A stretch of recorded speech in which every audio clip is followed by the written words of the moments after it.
come in from the rain and join us.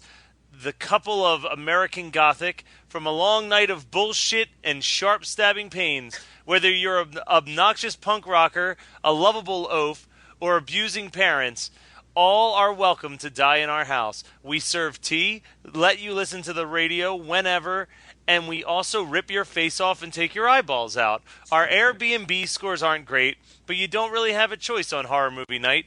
We're going to discuss dolls. Yeah, that sounded like every other week. I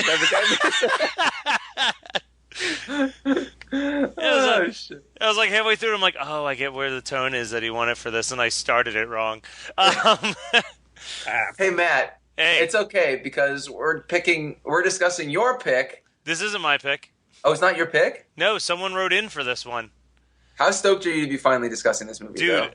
Well, I have discussed this previously, but not with you two. So this is this is a long time ago that we did this on Horror Club. This was the third movie. I was gonna say second or third. That was fucking. It was your first pick, wasn't it? Yep, my very first pick was Dolls. I fucking love this movie. Love this movie. We know. So I'm very excited I was very excited when Scott picked it. Yes, the guy who picked it was also named Scott. And that's not me just calling in. Okay, I was gonna see if he sent in. He did send in an email, but he basically just sent us a list of options. All he said was, "I'd love to hear what you guys think of these movies. Disclaimer: I'm not saying that any of these movies are good. Dolls is definitely like one of my favorite movies. I actually was just on the Matt Mania with Mega Ran podcast, and he asked me to name my top 5 favorite horror films from the 80s, and Dolls made my cut. I was thinking on the fly, though, and I got really angry because I forgot to say Dream Warriors, which... I know. You fucking blasphemer, you. I know. I did remember to say Alligator and Sleepaway Camp, though, so I feel like I'm okay on that side. So, Dolls starts out with easily the worst parents in, like, cinema history. Like... Man, they suck. They are the most abusive. Like, all they do to this kid, who is one of the most adorable child actresses I've ever seen in the movie, and they are just berating her, talking about how they wish she'd die.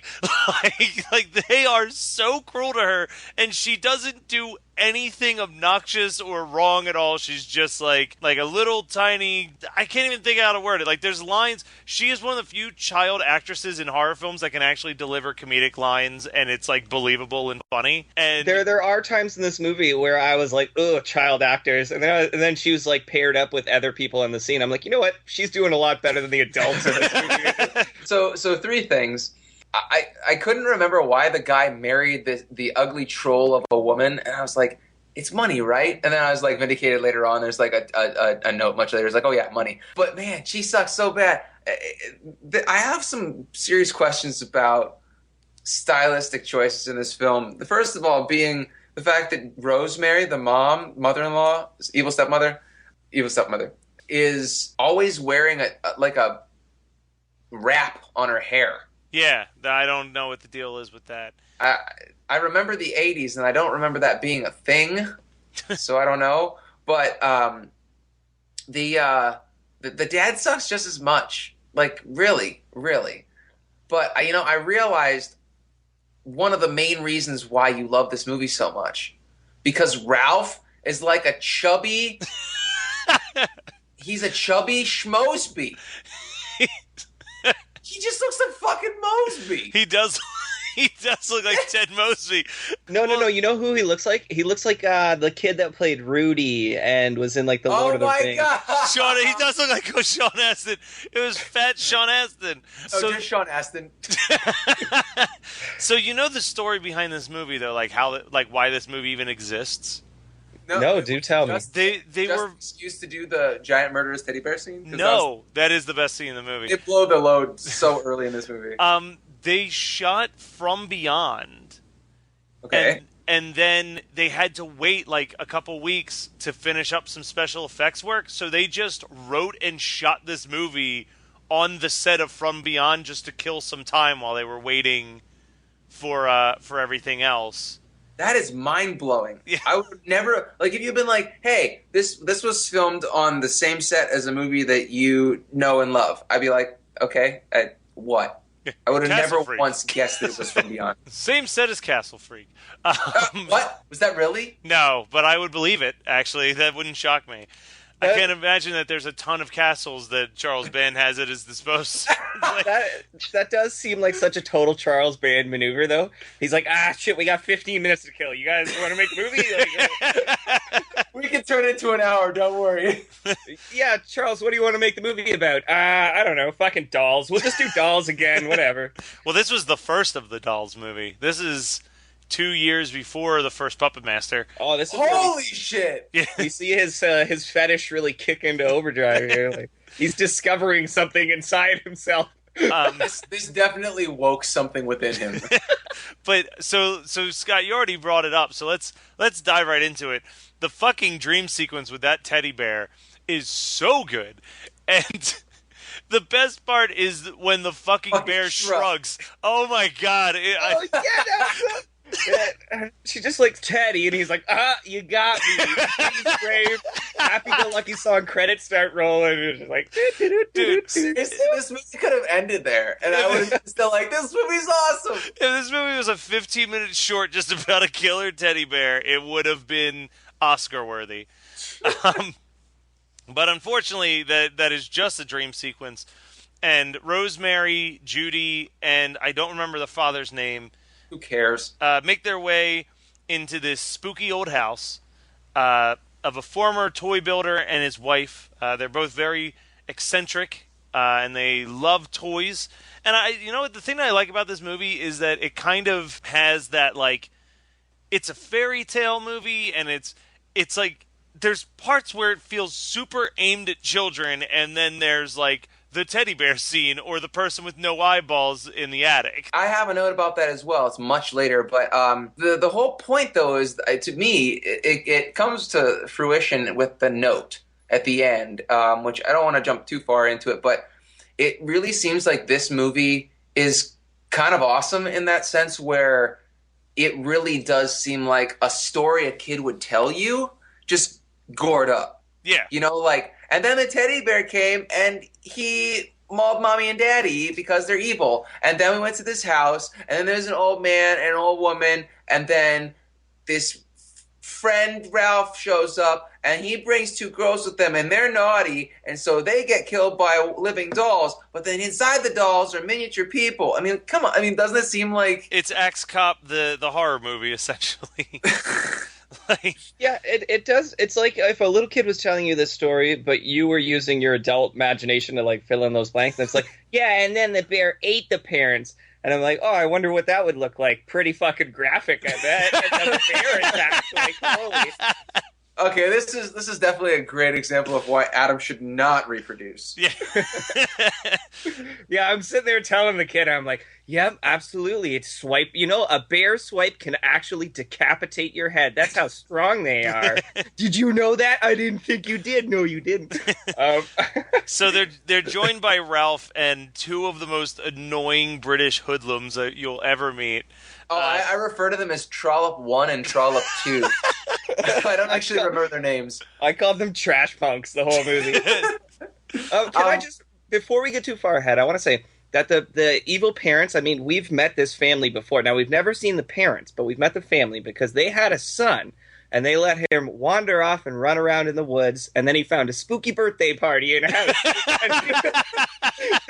Don't these seem like the type of parents that would lead to a kid being so disassociative from reality that he would think that birthday, it's Spookies all over again. This is the prequel, the prequel and/or sequel to Spookies. Just undetermined if this is pre or post Spookies. Hey, this is a great time for me to announce that fucking Duke has a Twitter account. I saw that happen. Yeah, that is such a fucking... Oh, it's amazing. I don't think the Duke is real. It's hard to put that accent into text without just sounding ignorant. All I know is that when I pitched my idea of him doing movie reviews, I spelled stars STUHS.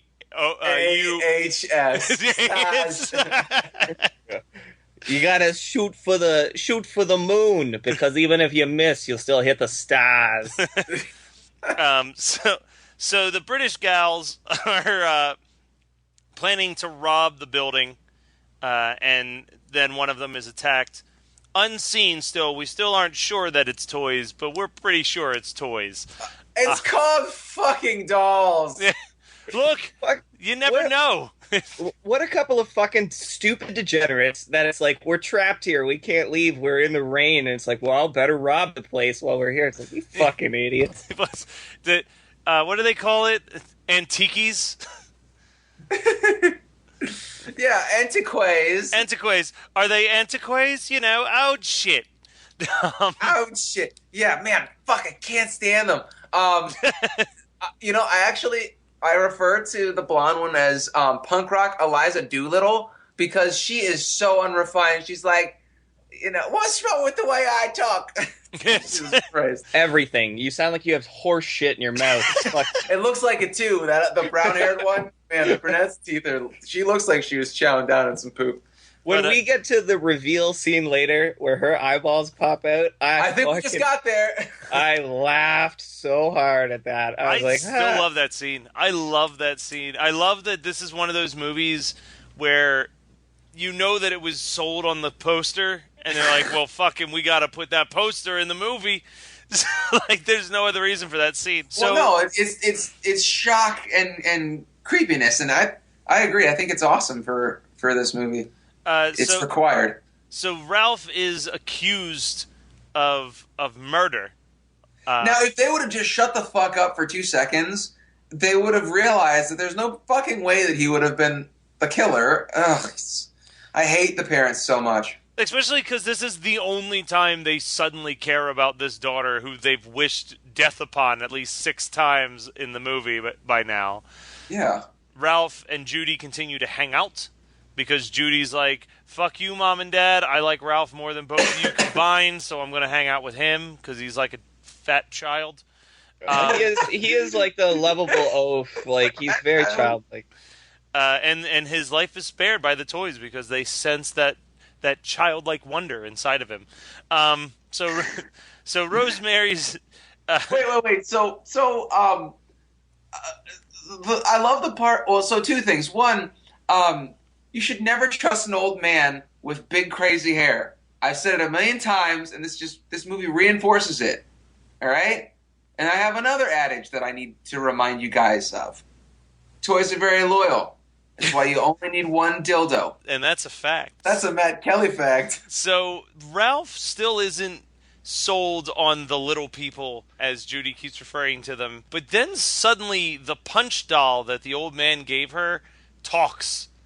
And talks very clearly, unlike all of the other dolls, which are just like it's like they just talk in like skitters. But he just like talks clear as day. He talks that one time, and it's never brought up again. Like, it's actually, I don't remember what he says. What does he say? He just says, Ralph, deep inside, you know. Wow, I've seen this movie how many times, and I forgot that happens. Yeah, I missed that part too. It's so fit because he's like, I don't know what's going on here, and then all of a sudden, Punch's mouth starts moving. And that's when he's like, I think the toys might be alive in this building. He then proceeds to kick a shit ton of them in the face. So I don't know why. Which is awesome, though, because when they show the fact that they have, like, miniature humans inside, it's pretty fun. Yeah, it is. And you see that in the scene before that where the girl gets shot by all, like, the nutcrackers and stuff, too. She like sets one of them on fire. It's dressed like a little cowboy. They look like dolls. they look like they have little gremlin skin inside them. They're all like shriveled up and weird looking. Yeah, that looks like I don't know. I was kind of like when he's like, "You witch," and then he's like, he's a little slow, but he's figured it out. I don't really think that I would not have guessed witch. No. I would have guessed voodoo, but I wouldn't have guessed traditional witch. So that's about where we're at anyway in the plot is the big reveal, which is that, well, actually the one thing I want to bring up before we get to that is the stop motion for the dolls when they attack Rosemary in bed, for apparently done on the fly and the first of many Charles Band stop motions, still looks pretty good. Like, even all these years later, it looks like good fucking stop motion when the one thing's got the knife and it starts coming down and everything. But yes, it's revealed that the toy maker and his wife are witches, and they have been shrinking people down into toys.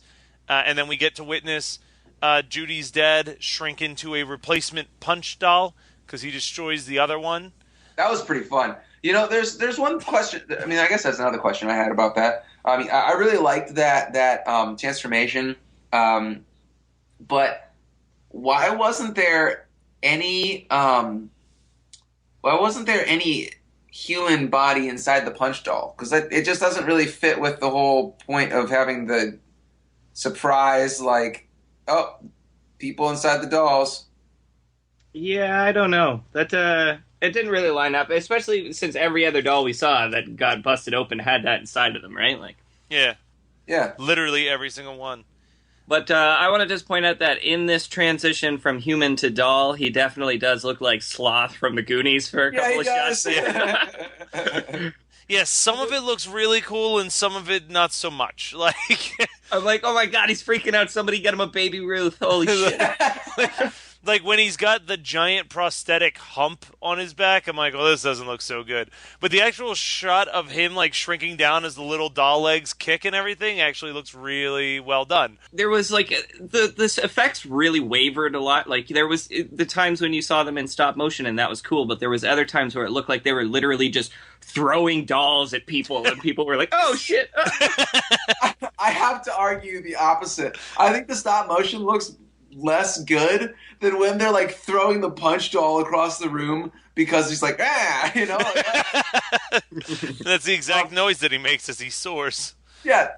Okay. Also, I found my fucking spirit animal in this movie. It's the one doll that has the pencil mustache and it's wearing a dress. I don't know. I don't get that. There's so many questions I have about this movie. I've seen it so many times, but that doll just speaks to me. It says, you know, Google Gobble, one of us, is basically what I hear. I'm pretty sure if I'm thinking of the right doll, they pass a close-up of his face at one point, and he's just like, So Judy and Ralph are knocked out, and they wake up, and the old toy maker reads a note that he's clearly making up on the spot, which you'd think they've been knocked out for a while. He's had a couple hours to plan this. He's done this a ton of times. He'd be a little bit better. They have hundreds of human bodies in that house. He's never had to cover his tracks ever, apparently. It's such a weird thing. Like, he just decides. He's just like, all right, Ralph, you're going to be the father to this child now. Have fun with that. You got to drive her to Chicago, get her to Chicago. Yeah, it's like, I know that you're a child at heart, but now you get to be a grown-up parent. Have fun. Oh, Jesus Christ. And then Judy's immediately like, I think you'll like my mom. She's really pretty. And that's okay. Of all the questions I have in this movie, I want to know, is Judy's mom really goddamn hot? It's really important. Charles Band needs to answer this question. We need at least one hot person in this movie, and so far we're not getting it. Yeah, because those what did you call them, Adam? The punk girls? Trash punks. Trash punks. Even the Madonna bee is not that cute. She's the cutest thing we've got in the movie. yeah, and you do get a nip slip as she's about to be brutally murdered by dolls, but it's really very, very unsexy. This is a very, very sexy film. I've been calling them trash punks, but they certainly don't stack up to Trash the Punk. Nothing stacks. You know what I mean? Well done. Talk about her boobs! Well fucking done.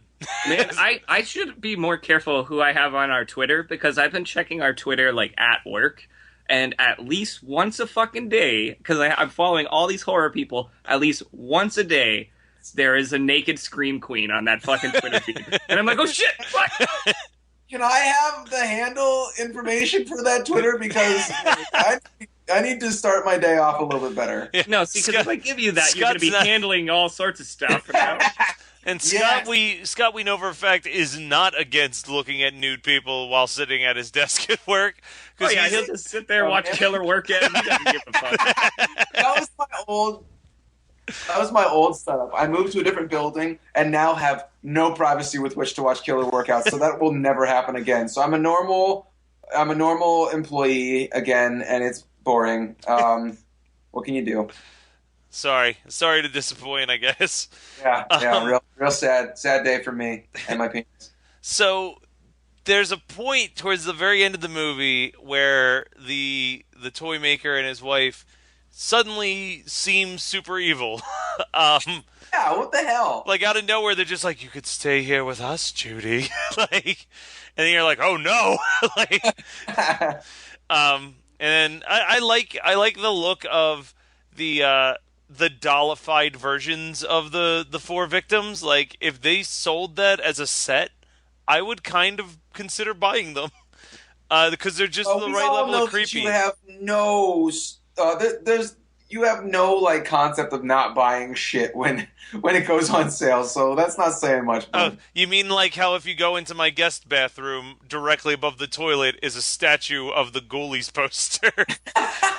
What? A statue of the poster? Yeah, it's a dirty toilet with a ghoulie that you can either plop inside the bowl or it can also hang off the side of the lid if you want to duplicate the Ghoulies 2 cover. Wait, was that there when I visited last year? No, I bought that shit in Salem. Damn it. God, you're such a tease. Come and visit me someday and you'll see it again. Yeah, well, you just have to go back. I don't want to. But yeah, and they apparently had plans for a Dolls 2 that never happened. The plan was going to be that the movie would start off with Judy and Ralph. Ralph now married to Judy's mother. We would have finally seen if she was hot. We would have seen if she was hot, and they receive a package in the mail that contained doll versions of the toy maker and the old woman, implying that the dolls had revolted, and then they go back to try to keep the dolls from escaping and causing havoc. Not sure if that would have been a good movie or a bad movie. Probably a bad movie. Yeah, I can almost certainly tell you it would be a bad movie. It's fun to watch. I'm all about Charles Band. What do you expect? I'm all about there being more dolls movies, but instead he focused on the Puppet Master movies, and we're all better for it. I think. Let's not go that far. So, do you guys have any other notes, or should we jump over to what did we watch this week? I have one note. All right. Two. Oh shit! I got tons of notes. I'm gonna fix. I have a bunch of loose ends that I'm just gonna bring out right now. Rosemary's death is really unsatisfying for as evil as she was. It's very anticlimactic, but it's also kind of funny because she was too dumb to see that if she jumped over the dolls, she'd go through a fucking window to her death. So they actually did have a way more brutal death, apparently, in which the scene where the husband like throws the bed sheet off, like apparently her intestines were supposed to be like torn out, and the dolls were supposed to be like eating her from the inside out or whatever. Oh my god! But it was decided that for like the tone of the rest of the movie, that was far too gruesome for like the rest of the movie that is kind of like a kids movie that just has occasional gory shit. So they trimmed that out apparently. You know what? I'll tell you when I've had enough. So in all caps, fuck you, Clowny. How did you not mention that quote? How did we forget that? No, I didn't forget. You just steamrolled way past. I'm sorry. It. So this movie has like an anti-consumerist agenda. When Ralph and the crazy old dude are talking, he's like, "Toys are just so much more forgettable now," and it's just like, "Oh yeah, you shouldn't buy new toys. You should just have ones made out of wood." And then wouldn't Judy recognize her dad's PJs on the Punch doll? They have his fucking anagram, like they're monogrammed. Like, yeah, she'd be like, yeah, Punch, you're in a different outfit. They look exactly like my dad's PJs. And dad's nowhere to be found. She's a child. She doesn't know any better. God damn it. And then the last piece of my suspension of belief really wavered when those muskets didn't need to get refilled before firing a second time on the brown-haired trash punk. Like, she got shot twice in a row, and they didn't. I mean, are they magic muskets? You sound like the Simpsons nerd in that one episode. He's like, in this episode of Itchy and Scratchy, Itchy clearly hit Scratchy's kidney twice, but it produces two different. Can I ask you a question? Why would a grown man with a shirt that says "Genius at Work" spend all his time watching a children's cartoon? So good. Whenever Poochie's not on the screen, everyone should be asking, "Where's Poochie?" A wizard did it. Yeah, anything like that happens, a wizard did it. I like this movie. It was I'm fun. not done. I have one more. Oh, okay, go ahead. Wouldn't Ralph's car be ruined if the top was down all through that terrible rainstorm? He comes in and he's like, "Oh, we're all wet." And it rains all night long and there's thunder and lightning. And then he's like, "Oh, Judy, let's go right now." And like, we have to go. And the top's down, car's dry on the inside. And then he goes from super freaked out to totally fine. Like, she's like, "Have you ever thought about being a daddy?" And he's like, "Well, yeah, no, I don't know." Like, come on. Well, the old couple gave him that shitty, half-hearted monologue at the end where they're like, "I don't know what happened. Anyways, see you later." Maybe the old couple went outside and was like, "Let's get their car nice and ready for them. Let's lower the top." There's a deleted scene where the old couple opened that suicide door and it was just like, whoosh, and all the water. Wow, dude, I would watch the shit out of that scene. They had hours to think of like their excuse. They wasted it cleaning up Ralph's car. Oh my god. Fuck, it's perfect. All right, so what did you guys watch this week? Well, I mean, Game of Thrones wrapped up, Silicon Valley wrapped up. Adam, do you want to go really in depth on how they're fucking killing it on Game of Thrones this week? Man, that season finale was fucking amazing. Like, there was parts of that where I had my head in my hands just like in disbelief, like, oh my fucking god, I can't believe they did this. And like essentially everybody gets some of their loose ends tied up. We know where everybody's gonna be. Man, the next 2 seasons of that show, because I think there's only 2 seasons left that they're gonna do before they wrap it up. But the next 2 seasons of that is gonna be fucking crazy, man. Man, that show's so good. Yeah, you definitely have a major hard-on for that show. I really do. It's just so well done. And I hear people complain about it, and it just, none of that makes any sense to me. I'm like, how could you not love this? This is so... Do you want to hear me complain about it? Sure, what's your complaint with it? Not enough titties? No. I actually haven't ever watched it. I've seen scenes, but I've never watched an entire episode. And Megan is always like, well, not always, but she said like 3 to 4 different times, we should really watch Game of Thrones. And I just go, no. Because the whole thing has been spoiled for me. Like, I know all these things about the show. And so it doesn't seem like there's really anything worth watching. See, for me, I'm avoiding it. And I still have managed to not have really anything spoiled for me because I just don't care. Like, if people are posting about Game of Thrones, I'm not going to read it. So I just ignore it. And so I've managed to somehow not know a single thing about anything that happens in this show except for Hold the Door. Like, it's the only thing I know. I don't even know the context of it or what it's about. I just know that on the front of every single door in my office is a picture of some fat guy. So, like... Yeah, somebody put that on the open door button in the elevator at my work as well. Real original, guys. Real original. Speaking of weird shit at work, someone noticed in our elevator that the elevator inspector's name was R. Romano. So now when you press the door, like the button for the doors to close in the elevator, as the doors close all the way, inside the door as it closes is a picture of Ray Romano with a word bubble that says, "Yep, everything's cool back there." Well, one day that elevator's going to fail and you're going to be like, oh, wow, fucking Ray must have had a really stressful time at home with Marie and shit. All right, so I'll go next. I only have one movie to talk about and then a little bit of selfless promotion. So I watched American Ultra. I had said that I was going to be watching it at the end of the previous episode, and it's good.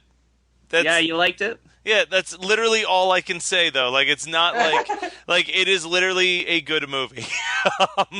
It didn't blow me away, but I enjoyed it quite a bit. I would watch it again, but I don't think it'd be like a movie that I'd watch like like repeatedly. Like it's not a masterpiece or anything. I would recommend it to people as like a fun little action film / comedy. But yeah, it's nothing too crazy. Real quick plugs. I don't remember if I plugged this last week, so just in case, I was on the Reviewed podcast. I reviewed Independence Day. I was recently on the Matt Mania podcast with Megaran talking about wrestling. I know some of you guys who listen are wrestling fans, so check that out. And I've been checking out a podcast that Adam actually turned me on to because they are following us on Twitter, and we've been chatting with them, and that is the Gore Horseman podcast tying into wrestling. It is a horror movie / wrestling podcast, and I kind of like the way that they do their show. It's definitely a very unique way to do things. Is at the end of each episode, they draw from 2 hats. One hat has a month, the other one has a year, and they have to pick a horror movie that was released during that month / year, and then they also review whatever WWF pay-per-view aired that same month and year. So it's kind of just fun, especially if you're into both of those things. It's a pretty cool podcast to check out. But side note to those guys, because I'm sure they're listening, get a babysitter. I love the show so much. But one of you guys has a kid, and that kid is practically the 4th co-host of that show. He is so chatty. He's so chatty. It's not that distracting, but it is just like I'm listening. I'm like, I hear that kid. He's saying "Daddy." He's playing with a toy. That was the thing. They called it the Gore Horseman, right? And I was like, there's probably 4 hosts, and then there was only 3 of them, and I was like, well, that's weird. But that kid talks so much that the name still works because there's 4. And finally, I'll probably mention this also next week, but I will be at San Diego Comic-Con. I will be handing out business cards and hanging out at the Geekscape booth, and that is booth 3919. So swing by, say hello. Make sure that you mention that you're a fan of Horror Movie Night, and I won't give you anything, but I'll give you a fist bump maybe, possibly a hug, or I'll just give you a business card. Who knows? But come by and say hello while I'm running around San Diego Comic-Con for a couple days. Scott, take us home. Oh God. All right, so Megan watched Orange is the New Black. Fuck that show. Seriously, okay, so I figured out why I hate that show with a burning passion now. The first season was fun because it was new and interesting and relatively good. You know, like it was definitely an easy 13 episodes or whatever the hell length it was. Then the second season comes out, and I'm like, oh, this is going to be fucking great. Megan burns through it in like 3 days. And I'm like, well, I was going to watch it too. And she's like, that's fine. I'll watch it with you. And so we watched the second season. And by the halfway point, I'm like, there's too much bad shit happening in this. It reminds me of something. And I can't put my finger on why this is pissing me off. And then season 3 starts. And I'm just like, I don't really care anymore. And I'm like, man, Megan, why is this show such crap? She's like, well, it's probably because it's the same person that did Weeds.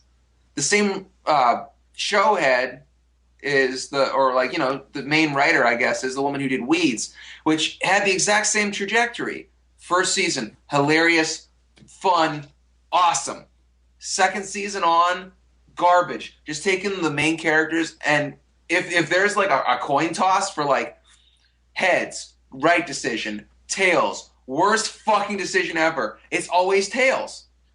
Like, do you think in the next season they'll all get transferred to a prison in Mexico? I don't know. It'll be just like Weeds. It'll fucking. But like, there's no redeeming qualities to either show now, and like the thing that really sucks for me is that Weeds, I thought, had a really dynamic cast. I feel like the cast in Orange is the New Black, while all being phenomenal actors, like all those women are just phenomenal, they're given a pile of shit to work with. From what I'm told, they take that that Piper's the main character name, right? Yeah. They take her and just make her like an irredeemable piece of shit. You know, that's like basically like what happens in Weeds. Yeah, that sounds so spot on. Yeah, it's fucking Weeds. She's just a chick for Weeds. Does she try and fuck her way out of every situation? Yep. Wow, yeah, that woman's really knows how to write one season of it. Change the penis to a vagina, and she just rides all the vaginas.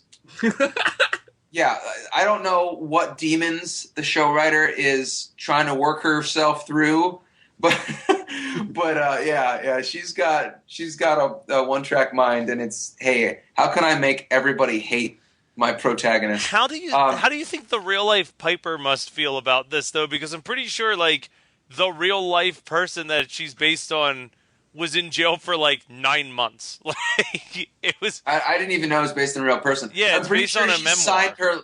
She signed her life away to have a TV show made about her, and I'm sure she signed every single release that says, hey, I can make your character fucking Satan incarnate, and you'll still get a paycheck. Are you okay with this? Check yes. And she did. So anyway, enough about that piece of crap. I finished season 3 of Agents of S.H.I.E.L.D. It ruled so good.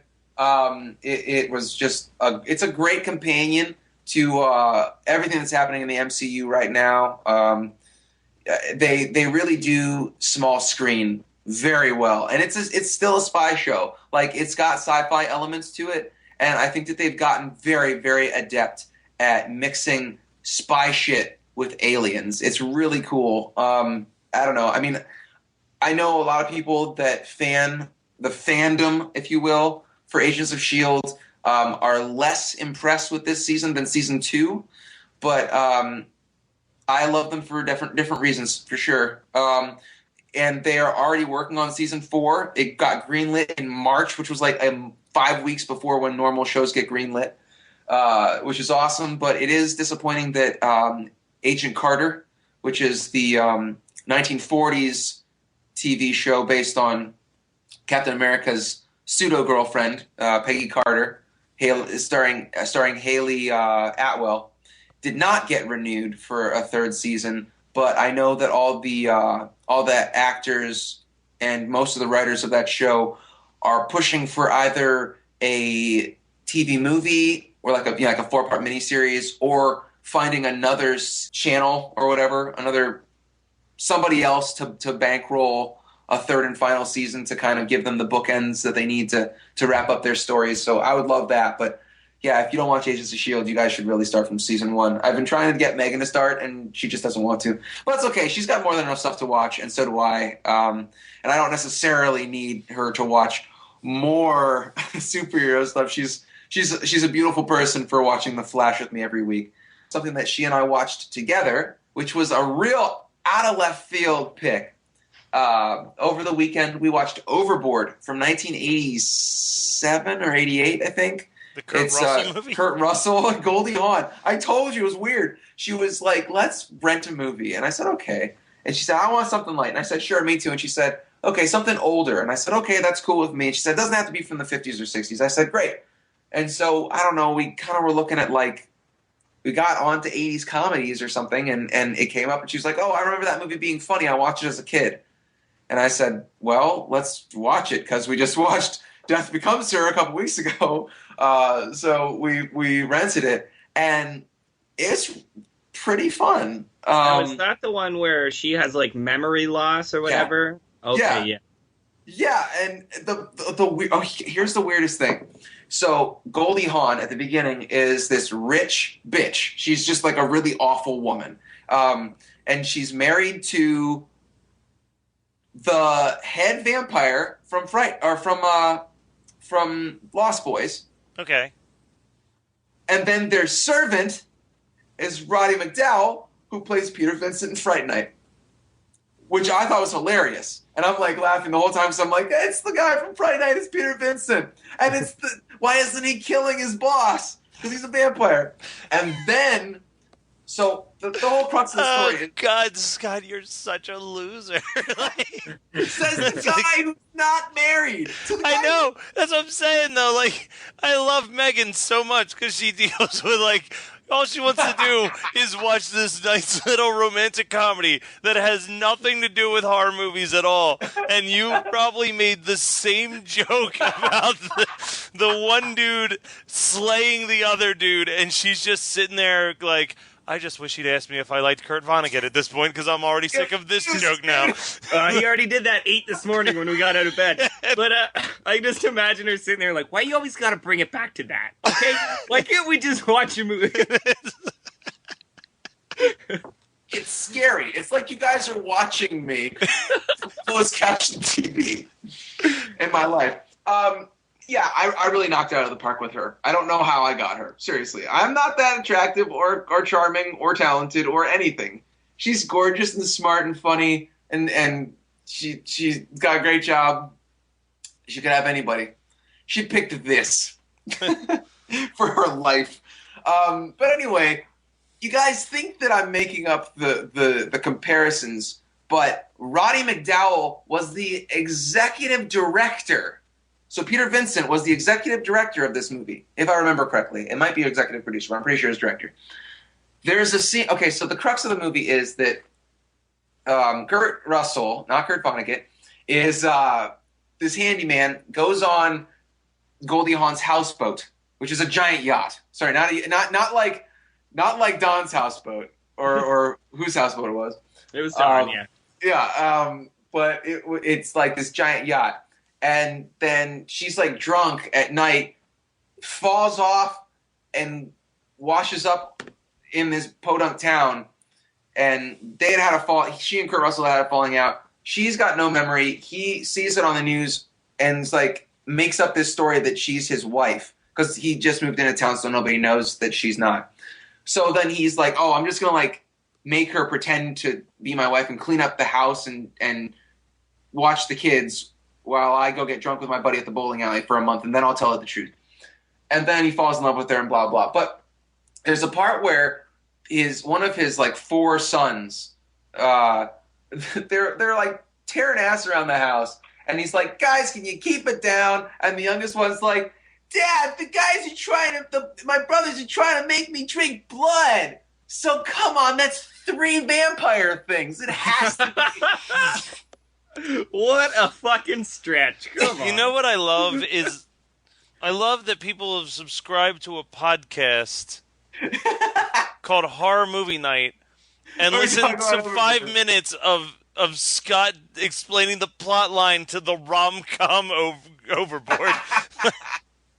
Jesus Christ. I've at least learned to keep my wrestling talk down to like minute tops. Because wrestling is insufferable. Overboard is a hidden gem. Fuck you. It's not Also, hidden. It's one of the most well-known rom-coms out there. No, it's not. I've never seen it. Let me tip you off on this little unknown flick. It's called Citizen Kane. You probably never heard of it, but there's another rom-com. It's called Pretty Woman. It was pretty unknown gem. Not a lot of people saw that. I got this. I know a good real. I got this really good action sci-fi adventure. You probably never heard of it. It's called Star Wars. It's Dude, is that the sequel to this movie with this like this alien that pops out of a guy's chest? It's called Spaceballs. I was hoping you were going Spaceballs so badly. Yes. I was sitting here like, You thought say I was gonna say Spaceballs. alien. I was mentally like, say Spaceballs, motherfuckers. Say Spaceballs. That's also what you say when we're being intimate. Say Spaceballs. Fucking say it. Your Schwartz is bigger than mine. It's Spaceballs 2, The Quest for More Orgasms between Scott and Matt. I think we lost Matt because he should be rolling on these jokes. I'm waiting for the moment of silence so I can say, that was Dolls from 1987. Don't edit any of this.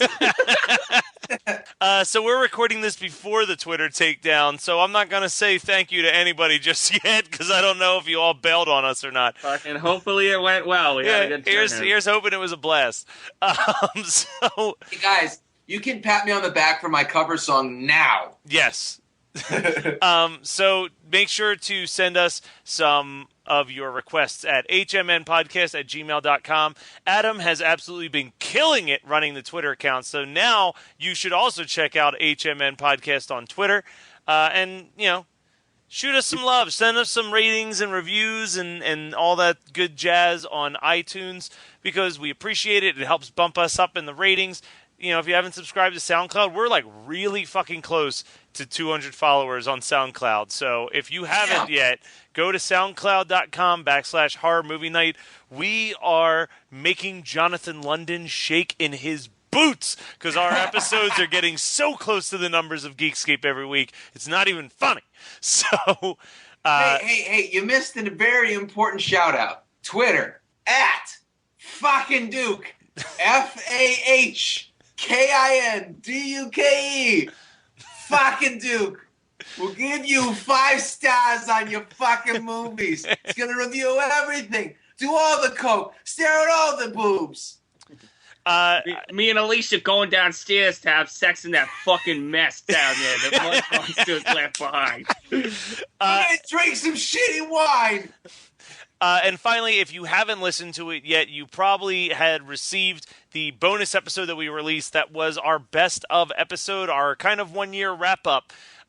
Make sure if you want people to know about Horror Movie Night, that's a great starting point to let them in on all the inside jokes and all the fun that they've missed out on. They can go and check out some past episodes from that point. But also, really important thing is at the end of that episode, if you didn't hear it, we are talking about doing some type of either a Patreon or an Indiegogo. We need to hear your guys' opinions, what we should do.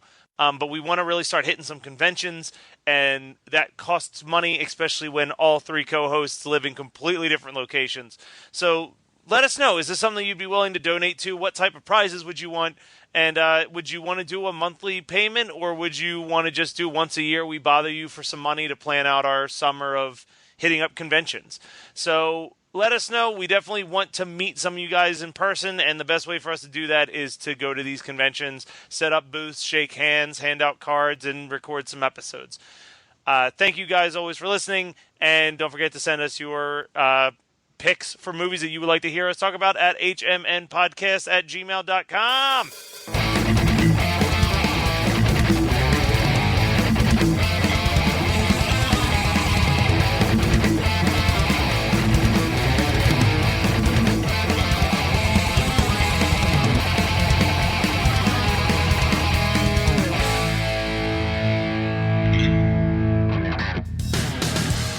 Like horror movies? Like wrestling?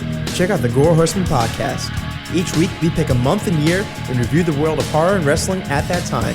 From slashers to suplexes, vampires to Vicky Guerrero, the Gore Horseman podcast covers it all. Check us out on Twitter @Gore Horseman Pod, or find us on iTunes, Stitcher, and SoundCloud.